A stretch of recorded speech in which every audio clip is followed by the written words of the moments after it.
All right, guys, we are back at it. So we have a Theo Von here breaking down over the Gaza genocide. So we do recall, his first initial video where he broke down, went viral, and, so shout out to him. He talks about it constantly. And one thing I could say, like, what's interesting about Theo Von is that he's always around Donald Trump. So 100% chance Donald Trump knows his position on this. He knows he's seen the videos, he's seen his take, and, and the fact that he's always around Donald Trump and he's around Donald Trump's kids says a lot, right? So that must mean that he must have these conversations with Trump at least, if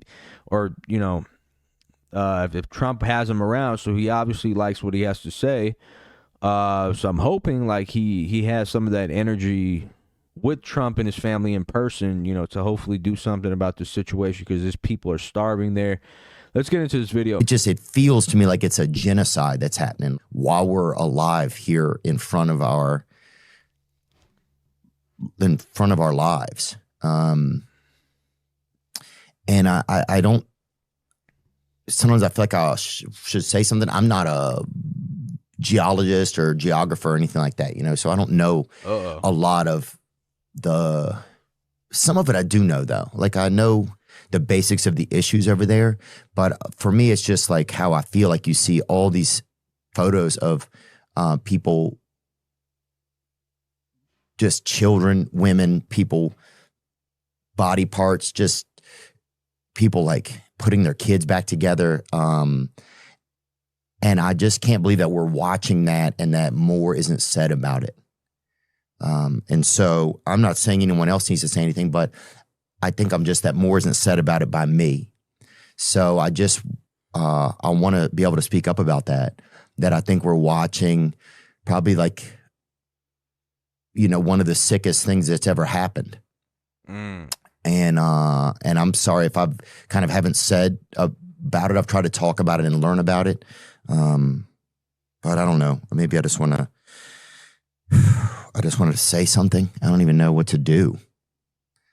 And it's crazy because our country's also complicit in it. It's in it and has been for a long time. And it's just kind of interesting because then you just realize, oh, well, I'm a member of this country, but I'm just, what we want sometimes doesn't matter. Yeah, man. So shout out to him, man. Again, like for him to talk about stuff, it takes a lot of balls. Like everybody knows that, you could potentially get shadow banned, canceled. You could lose sponsorship. Obviously, he doesn't really like call out the main issue here, which is Satan Yahoo and his team of genocidal terrorists.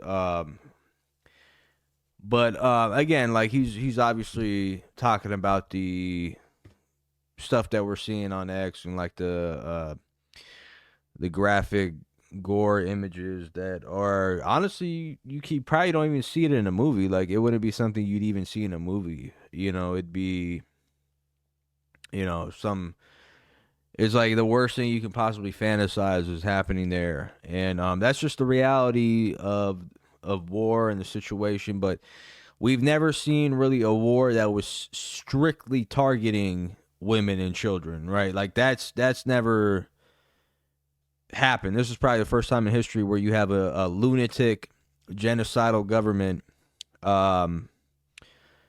strictly like purposely targeting children. Like this is the lunacy of the situation and why it's garnered so much support from all walks of life. Like who the hell would think Theo Von would even speak out about this issue? You know what I mean? Or people in general that weren't aware of what was going on, and really interesting, man. Yeah, like I never thought about it that way. I don't think there's never been a situation in history where children were deliberately attacked. So this is Theo Von in Qatar. No, I like Qatar. They say there's no crime here. And I'm like, yeah, well, of course there isn't, right? There's no crime, right? It's also because you can't even tell who did it. They're like, who did the crime? You're like, the guy in the white, he's wearing the white, they're like a white guy. You're like, no, not a white guy. Just like a raisin in the sun, just like a, They're like, was his name Muhammad? You're like, yeah, it was. That's the guy. That's the guy who did it, you know? It's like this Ku Klux Sandsman. That's the guy who did it. I thought that was kind of funny.